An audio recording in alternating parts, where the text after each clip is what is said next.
Welcome back, America. I'm Hugh Hewitt. Bethany Mandel is one of the authors of this book, Stolen Youth: How Radicals Are Erasing Influence and Indoctrinating a Generation. Bethany with Carol Markowitz has written this. Good morning, Bethany. How are you? I can't hear you. That could be me. Yeah, we're going to have to call you because we don't know how to make it work this morning. So we'll just call you on the phone, and then you can just talk to me on the phone. I'm going to read to you, America, paragraph 150 to page 151 while we get Bethany on the phone. The American Academy of Pediatrics declared that a pediatric mental health crisis has reached a tipping point in October 2021. And based on numbers, they're right. The crisis is real. In a statement in the U.S. News and World Report, the AAP stated between March and October 2020, the percentage of emergency room departments for visits with children with mental health emergencies rose 24% among children aged 5 to 11 and 31% among children aged 12 to 17. The statistics are all in there. Bethany, good morning. How are you? Hi, I'm good. How are you? Well, I'm very sad. I have a great affiliate in Louisville, AM 970 The Answer, WGTK. I've been on the air for 23 years, and another young American went off the rails and killed 5 people yesterday, including 4 must be very pleasant bankers. They knew everybody. He had worked there for 2 summers and 2 years. There's a mental health issue there, obviously. By definition, if you kill a bunch of people, there's a mental health. Do we have any idea yet, in your view, how vast this problem is?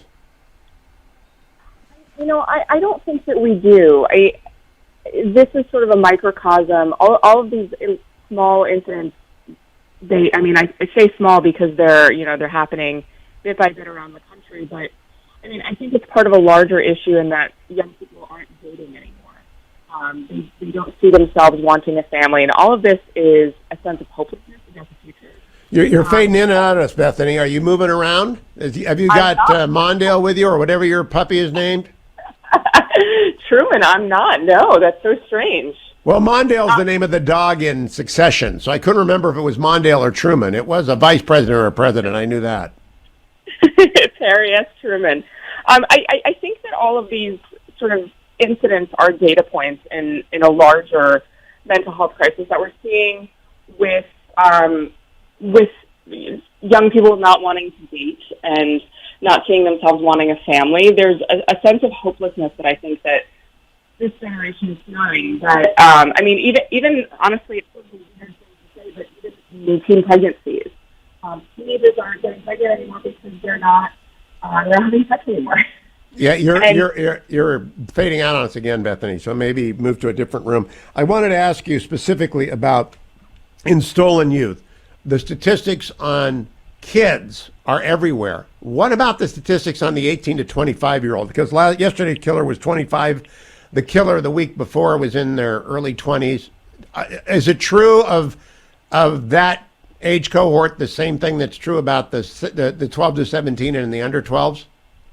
I think in some ways it's worse because of the response to COVID. So, post-COVID, we have an entire generation of young people who had really formative years stolen from them, and it's hard to imagine our lives without those formative years.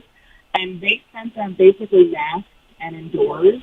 No wonder they're depressed. We told them that the world was ending. This is the premise of our book. We keep on telling young people that the world is ending, and lo and behold, they're depressed.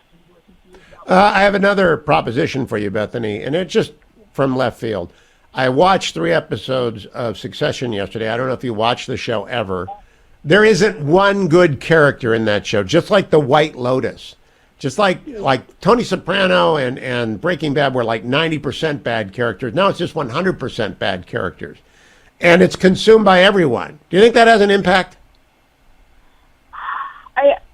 I'm not sure. I think that we always had sort of negative media in that way, but I think it's just a wall-to-wall negativity. I sort of think about the box office success of Mario Brothers this past week, and all the moms that I'm talking to about their kids say, I just wanted an escape. I wanted a release. And that is getting harder and harder to find.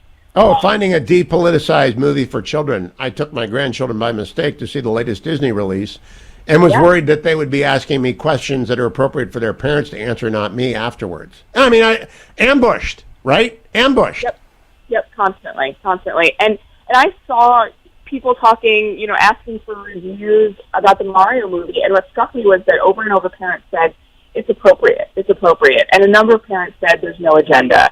But the vast majority of parents who had seen it already commented reassuringly to other parents, it's appropriate. And that's something that parents need to hear now, that it's appropriate, because a lot of children's movies are marketed as such when they're really not. No, I mean, I was completely taken aback by the most recent Disney flick. It just wasn't appropriate for my 9-year-old. I really can't say that enough. Stolen Youth is so good, Bethany. I hope you and Carol are continuing to sell it. Keep coming back.